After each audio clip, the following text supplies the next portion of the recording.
I'm recording. Great. All right. Well, welcome everybody. This is Matt Purvis with Purvis Management. I've got with me today John Ungerland from DeLand QSO. John is a co-founder of DeLand, the COO of DeLand, and I think it's fair to say, as I've gotten to know John a little bit, the philosopher king and technology, true technology innovator behind DeLand QSO. John, is that a fair introduction?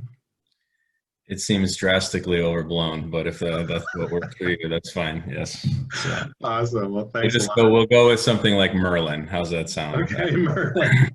Yeah, John, aka Merlin. Yeah. I think Merlin's probably a pseudonym better reserved for our chief developer, Josh. So, all right. We'll go with that. So.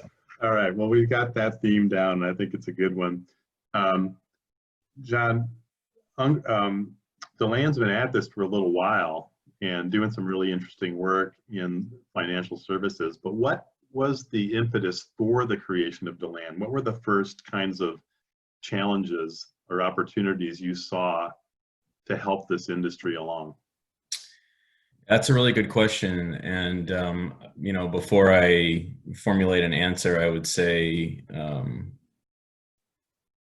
some of the challenges that we saw confronting the industry were certainly at the root of the business that we created back then, that being over a decade ago now for DeLand and its origins, before it was reformatted as a QSO through the partnership with Nutmeg.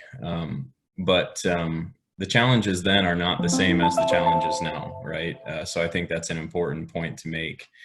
I think at the point of the genesis of the business, we felt like it was a pinnacle of this era of technology selection, right? And I think, to boil it down very succinctly, it was 2010, 2011 timeframe, and candidly, most of the core technologies in the marketplace were 20, 25 years old, and were not keeping up with the what I would now in hindsight call digital innovations that were taking place and the demands that was placing on financial institutions. So everybody went on a bolt-on buying spree, right? And they faced a number of challenges of actualizing the project and getting that thing that they bought turned on, getting a fair value for whatever it was they were buying, understanding the strategy behind what they were buying, finding a consultant that was actually objectively helping them,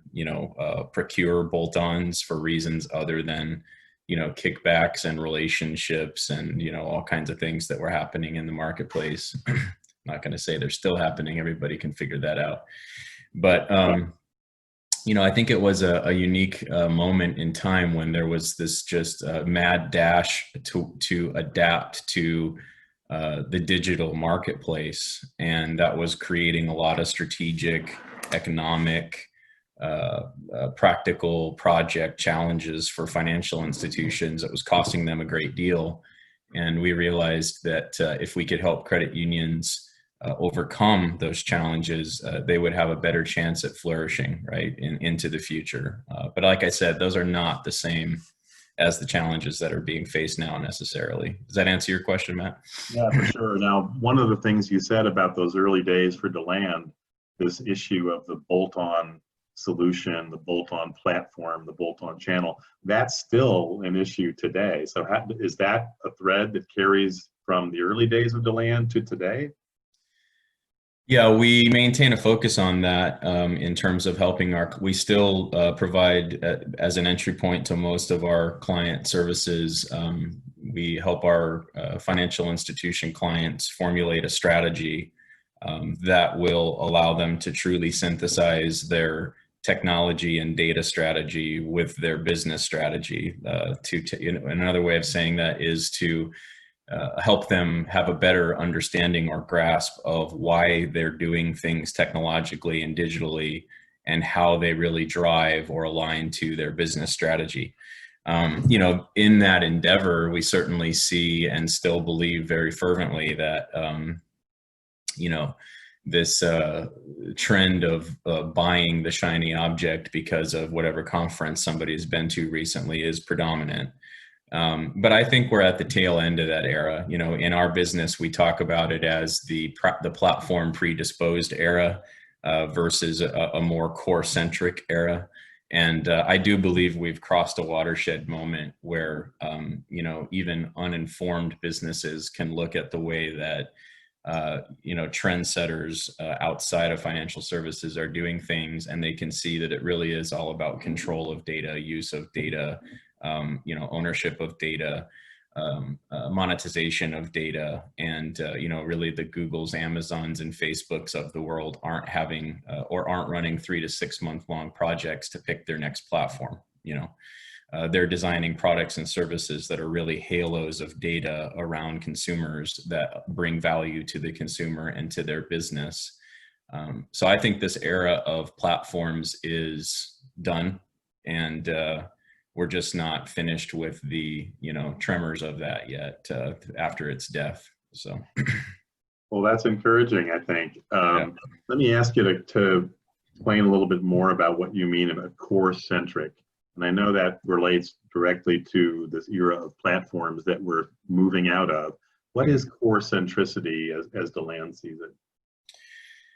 Yeah, so I appreciate you asking that question, because it's, you know, I need to clarify how I can pronounce the platform predisposed era, you know, past. And I have to give credit to, you know, the developers in the core space out there, because there has been an evolution in the core space where the cores have stepped up their game relative to those challenges I described from 2010 and 2011. And they've put forth solutions that will really allow financial institutions of any size to prioritize amassing and controlling data.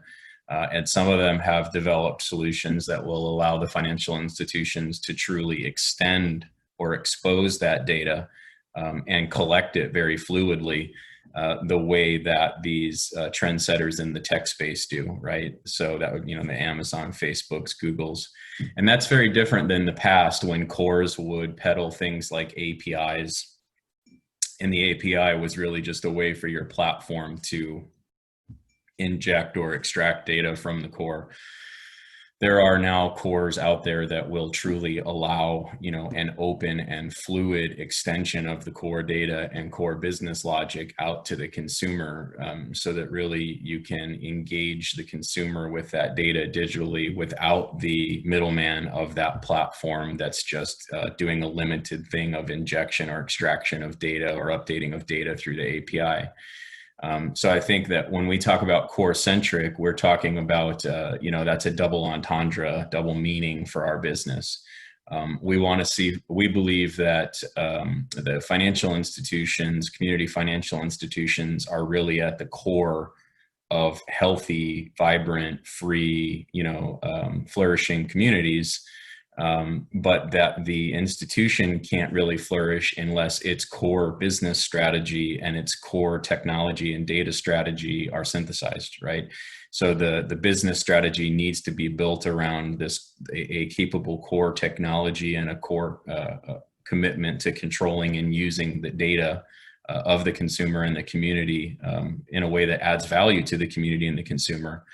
And then by doing that, the financial institution is fulfilling its core mission of financial flourishing and freedom and, you know, I guess just the vibrancy for the community that it sits in, right? So.